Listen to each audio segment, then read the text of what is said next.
नमस्कार दोस्तों, कैसे हो आप लोग। आज हम इस वीडियो में ट्रीटी ऑफ अमृतसर 1809 और ट्रीटी ऑफ टिलसिट इन दोनों को देखेंगे। ये बस इससे रिलेटेड है और कुछ नहीं है। तो मेन है ट्रीटी ऑफ अमृतसर को देखेंगे, क्या है ट्रीटी ऑफ अमृतसर। तो ये इसलिए मैंने लिख रखा है क्योंकि ये कनेक्टेड है, both connected to each other. अब वो कैसे देखो, 1807 में क्या है, फ्रांस से नेपोलियन और रशिया से कौन, अलेक्जेंडर वन, इन दोनों में ट्रीटी ऑफ टिलसिट साइन हो जाती है। अब ये क्यों साइन हो जाती है भैया, तो ये दोनों मिलके क्या कहते हैं कि भैया हम दोनों मिलके, दोनों पावर मिलके इन्वेड करेंगे इंडिया को through land route. Prospects of joint France and Russian invasion of India through the land route had alarmed the English. तो ये बात जब ब्रिटिश ईस्ट इंडिया कंपनी को पता चलती है तो भैया ब्रिटिश इंडिया कंपनी कहती है कि भैया डेंजर है, ये तो खतरा है, अगर दोनों मिलके आएंगे तो ये तो गड़बड़ हो जाएगी, हम पे अटैक करेंगे तो हमें कुछ ना कुछ तो करना पड़ेगा। अब ब्रिटिश इंडिया कंपनी क्या है, 1807 तक लार्ज नंबर ऑफ एरिया, जो मतलब लार्ज एरिया है इंडिया का, वो क्या है अपने अंडर में, अपने कंट्रोल में ले चुकी थी। 1807 तक क्या है, वो काफ़ी लड़ाइयाँ भी लड़ चुकी थी, जिसमें उन्होंने मैसूर को कैप्चर कर लिया, मराठास को अपने अंडर में कर लिया, कैप्चर ही कर लिया, ख़त्म भी कर दिया था बिल्कुल। मराठा को तो इस टाइम पे बिल्कुल एंड ही हो गया था उनका। 1746 में कार्नेटिक वॉर लड़ी जाती है। 1746 से लेके 1807 तक ब्रिटिश ईस्ट इंडिया कंपनी इतनी लड़ाइयाँ लड़ती है। ये देखो, बैटल ऑफ प्लासी होती है 1757 में, फिर बैटल ऑफ बक्सर हो जाती है, फिर कार्नेटिक वॉर होती है 1763 तक। उसके बाद 1764 में बैटल ऑफ बक्सर हो गई। 1767 में क्या है, फोर्थ एंग्लो मैसूर वॉर और first second Anglo Maratha war start हो जाती हैं। ये चलती हैं 1799 तक। 1767 से 1799 तक क्या है, एंग्लो मैसूर वॉर चलती हैं, ब्रिटिश इंडिया कंपनी और मैसूर्स की वॉर चलती हैं। उसके बाद मराठास की वॉर चलती है 1805 तक। तो इसी तरह से ब्रिटिश इंडिया कंपनी क्या है, काफ़ी इंडिया का जो एरिया है वो अपने अंडर में ले लेती है, अपने कंट्रोल में ले लेती है। तो दो चीज़ जो मेन पता चली, फ्रांस और रशिया मिलके इंडिया को इन्वेड करना चाहते हैं, वो लैंड रूट के थ्रू ब्रिटिश इंडिया कंपनी को हराना चाहते हैं इंडिया में जो है, ठीक है। और इस बात का क्या है, ब्रिटिश इंडिया कंपनी को पता चल चुका है। अब वो क्या करेगी, अपनी प्रिपरेशन स्टार्ट करती है इस चीज़ के अगेंस्ट में। इंडिया कंपनी क्या एक्टिवेट कर देती है, अपनी रिंग फेंस पॉलिसी, जिसकी वीडियो मैंने आई थिंक डाल दी, तो आप देख सकते हो रिंग फेंस पॉलिसी क्या है। अब फ्रांस और रशिया आएंगे लैंड रूट के थ्रू, तो भैया पहले आएगा ईरान, फिर अफगानिस्तान। और उस टाइम पे क्या है, इंडिया यहाँ तक था, लगभग यहाँ तक राजा रणजीत सिंह कंट्रोल कर रहे हैं अपना एरिया, ठीक है। सॉरी, मैंने यहाँ ले गया, मैं यहाँ तक, ये सतलुज रिवर, सॉरी ये वाला है, यहाँ पे सतलुज रिवर है ना, तो यहाँ तक इस साइड में राजा रणजीत सिंह है, फिर अफगानिस्तान, ईरान और यहाँ पे सिंध है। तो अगर फ्रांस और रशिया जब आएंगे तो लैंड रूट के थ्रू सबसे पहले वो ईरान को फेस करेंगे, अफगानिस्तान को, फिर पंजाब को। इस तरह से वो ब्रिटिश ईस्ट इंडिया कंपनी के पास पहुंचेंगे अटैक करने के लिए। तो ब्रिटिश ईस्ट इंडिया कंपनी क्या करती है ना, अपनी रिंग फेंस पॉलिसी में वो क्या करती थी कि बफर स्टेट क्रिएट कर दी थी। मतलब क्या है, रिंग फेंस पॉलिसी में वो अपना भाई सोल्जर्स प्रोवाइड करती थी उस स्टेट को, और वो लड़ता था उनकी तरफ से जो इन्वेड करना चाहता है उससे। देखो, as per ring fence policy British sent delegation to Iran, Afghanistan, Punjab, Sindh for create buffer state. और इसी तरह से जब इनको पता चलती है ना, तो ये इन चारों स्टेट्स में, तो इसी तरह इन चारों में, ईरान में, अफगानिस्तान में, पंजाब में और सिंध में, अपने रिंग फेंस पॉलिसी को इम्प्लीमेंट करने के लिए जो डेलीगेशन है वो भेज देती है उनसे बातचीत करने के लिए कि भैया ऐसे ऐसे चीज़ होने वाली है। तो उनसे कुछ ना कुछ भाई जो उनकी कंडीशन है डिमांड करके ये जो रिंग फेंस पॉलिसी है वो उनसे साइन करवा ली जाए, ताकि वो बफर स्टेट क्रिएट कर लें। We talk about here Punjab Raja Ranjit Singh, लेकिन यहाँ पे चारों की बात हो रही है, लेकिन हम बात करेंगे सिर्फ पंजाब की, क्योंकि हम जो चीज पढ़ रहे हैं वो है ट्रीटी ऑफ अमृतसर, जिसमें बात होती है पंजाब की। पंजाब में क्या है भैया, कौन बैठे हैं, Raja Ranjit Singh. At this Lord Minto was governor general of British East India company. और इसी टाइम पे जो चीजें हो रही है ना, यहाँ पे गवर्नर जनरल की पोस्ट पे कौन बैठे हैं, Lord Minto, under sir Charles Metcalfe, जो आगे जाके गवर्नर जनरल बनेंगे इंडिया के।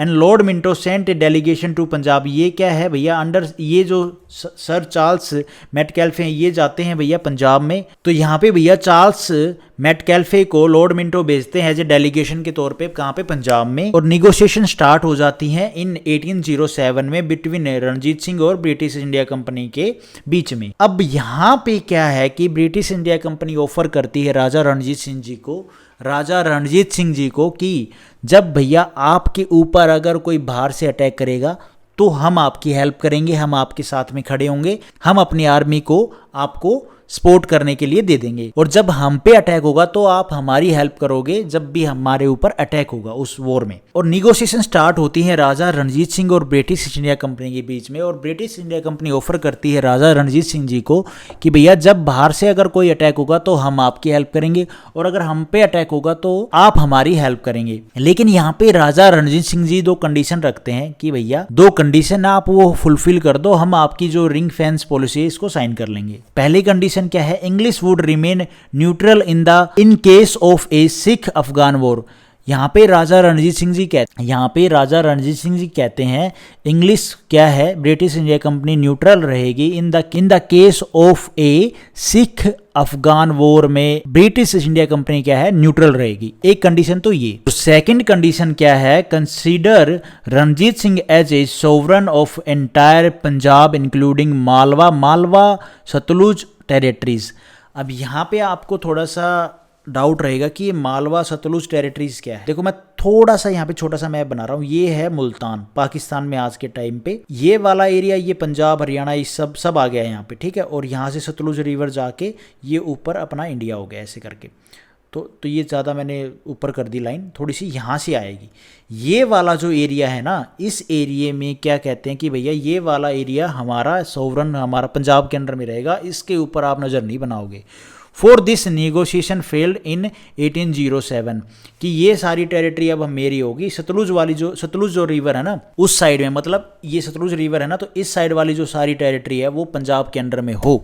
तो ये सेकंड कंडीशन रख दी राजा रणजीत सिंह जी ने, और इनकी नेगोशिएशन क्या है, फेल कर जाती है 1807 में। ब्रिटिश इंडिया कंपनी एग्री नहीं करती है इन कंडीशंस को। और भैया नेक्स्ट 2 सालों में, नेक्स्ट 2 ईयर में क्या है, पॉलिटिकल सिचुएशन वर चेंज होती हैं, और सितंबर 1808 में रणजीत सिंह क्या करते हैं, जो यहाँ पे मालवा की बात हो रही है ना, इसके ऊपर इसको इन्वेड करने के लिए अटैक कर देते हैं, और क्या कर जाते हैं, फेल कर जाते हैं। और फरवरी 1809 में British East India company attack on Maharaja Ranjit Singh, जिसमें ब्रिटिश ईस्ट इंडिया कंपनी जीत जाती है जब 1809 में अटैक होता है महाराजा रणजीत सिंह जी के ऊपर। In the change political scenario, और ये जो पॉलिटिकल सिनेरियो चेंज हो रहे थे, English become more assertive and Ranjit Singh agree to sign the treaty of Amritsar in Amritsar. तो यहाँ पे जब ये जीत जाते हैं तो जो पॉलिटिकल सिचुएशन को देख के रणजीत सिंह कहते हैं कि भैया चलो आओ टेबल पे साइन करते हैं, आपने हमें हरा दिया तो मैं एग्री करता हूँ आपकी जो भी कंडीशन है, और ट्रीटी आपके साथ में साइन करता हूँ, ट्रीटी ऑफ अमृतसर। तो ये ट्रीटी कहाँ हुई, अमृतसर में हुई।